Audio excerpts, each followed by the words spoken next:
Welcome to the series of videos on base arithmetic. Now, if you hold up your hands and you count from 1 to 10 with your fingers, you count 1 with your thumb, and then you raise another finger for 2, 3, 4, 5, 6, 7, 8, 9, and 10. But if you wanted to count up to 11, you'd have to close all of your fingers and start again. But to keep track of how many tens you've had, you have to uh, you have to chalk up how many tens you have. So if you have the number of units and the number of tens, then in the units column, this would be how many fingers you hold up on your hands, and the tens would be just a mark and how many times you've cycled through that group of 10. So then if I were to put into the tens column the number 3, for example, that would mean that I've opened and closed my fingers 3 times, which would mean I've got to the number 30. And then if I raise, let's say, another 2 fingers in the units now, then overall I've lifted 32 fingers. Now this is in base 10, and the base 10 means that this column has 10 in it. In other words, whenever this units gets up to 10, we have to mark another one in the tens column. But what about if we had something else? And in base 2, this would mean that instead of having 10 fingers, you had just 2 fingers. So if you had a units column here, then it wouldn't be tens here. Instead, it would be twos. So one finger in the unit column, and let's say 1 finger in the twos column, would mean that you've already got to 2 once, and then you'd have to have raised another finger to get another unit. So overall, this would represent the number 3. But of course, this number 3 would be in a base, let's say 10. So if I were to say in base 2, you've written the number 11, this means that you've got 1 in the twos column and 1 in the units column. But of course, when you were to represent 11 in base 10, this is 1 in the tens column, and this is 1 in the units column. So if I were to write the number 11 in base 10, that's actually very different to 11 in base 2, because 11 in base 2 represents the number 3, and 11 in base 10, of course, represents 11. But what about then if you kept going and you got all the way up to the hundreds column? Well, this would mean that you've got 10 tens. And rather than writing it as hundreds, I'm going to write it differently as units. And I'm going to write tens. Actually, rather than writing units, let's write ones. And then I've got number of tens. And then I've got the number of hundreds, which is 10 squared. And then I'd have thousands, which is 10 cubed. And you can sort of see the pattern here. That would mean that ones would be tens to the zeros, and tens would be tens to the ones. So then if I were to have, let's say, 3 in the thousands column, a 2 in the hundreds column, a 1 in the tens column, and a 7 in the units column, this would represent the number 3,217. But what about in base 2? We no longer have 10 to the power of, but 2 to the power of. So this would be 2 to the power of 0 in the units column. This would be 2 to the power of 1 in the twos column. This would be 2 to the 2 in the fours column. This would be 2 to the 3 in the eights column, and so on. So then if I were to represent this same number, let's write a 7, a 1, a 2, and a 3, what would this number represent in base 10? Well, I've got 7 in the twos units column, which doesn't actually make any sense, because I couldn't raise my finger 7 times if I've only got 2 fingers to choose from. So this number doesn't actually make any sense in base 2. So the numbers that I have to write here would have to just be zeros or ones, because if I have a 2, then it would go into the next column. So I'd have to erase what I've written here for it to make sense and just write zeros and ones. So let's write a 1, a 1, and a 1. What would this number represent? Well, I've got 1 in the units column.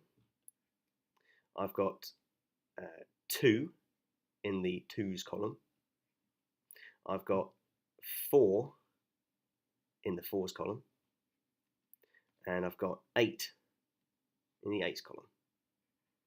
So overall, I would have to add up all of these numbers. The 1, the 2 is 3, 7, and that is 15. So 1111 in binary, binary meaning 2, bi meaning 2 actually, then this number would actually represent 15 in base 10. So let's have a look at our examples here. In the thousands column in base 10, you've got a 4, a 2 in the hundreds column, a 10 in the ones column, and a 5 in the units column, which represent 4 thousands. You've got 4 thousands. You have 2 in the hundreds column. You've got 1 in the tens column, and 5 in the units column. So overall, this would represent 4,215.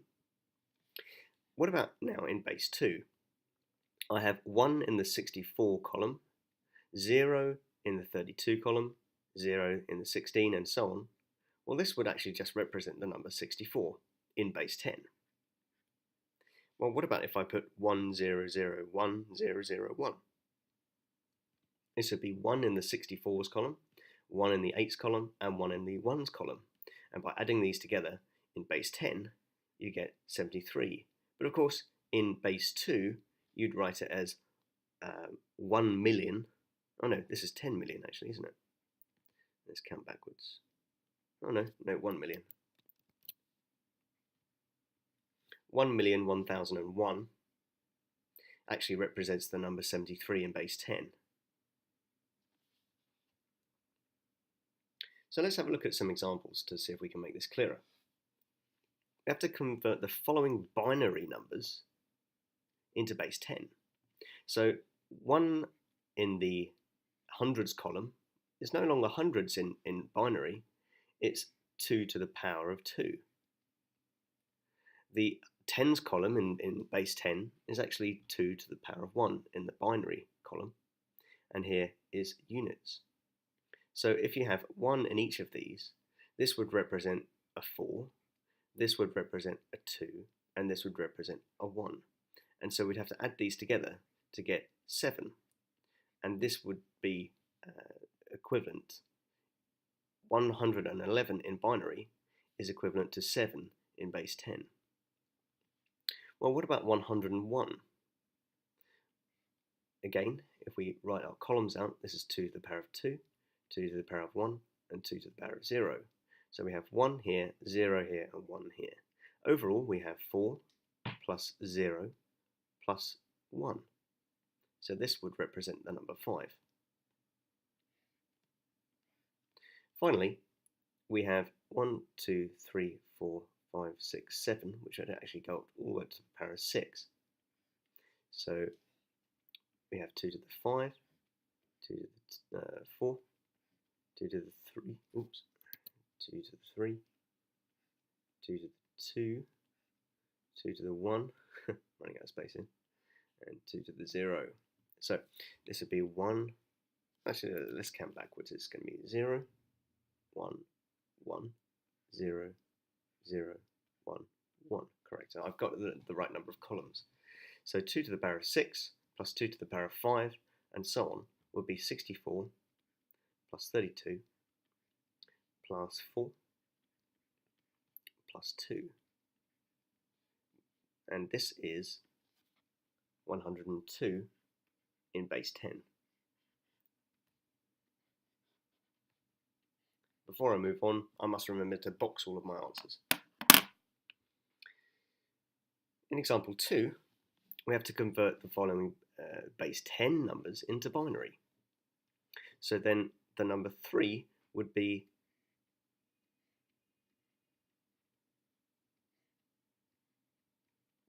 1 in the twos column, and 1 in the units column. So this would be 11. With the number 11, you have to try to work out how many 1s, how many 2s, how many 4s, how many 8s you would need to make 11.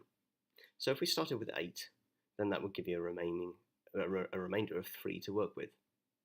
And that would be 0 4s, it would be 1, 2, and 1, 1. So having written this backwards, of course, makes it a bit confusing. I should write that the other way around. So 8, 4, 2, and 1. It would be 1, 8, 0 4s, 1, 2, and 1, 1. So overall, 11 would be 1011 in binary. With 140, let's work backwards from 128, 64, 32, 16, 8, 4, 2, and 1. So if I had one lot of 128, then what do I have remaining? Well, 140 minus 128 is 12. So I would have 0 64s, 0 32s, 0 16s, but I need to make the number 12 now. So I'd have 1 in the 8s column, that would leave me a remainder of 4. I'd have put a 4 in the 1s column, and therefore zeros in these two. Overall then, I have 1 0 0 0 1 1 1 0 0, and this would be the number 140 in binary. Okay, have a go at the exercises.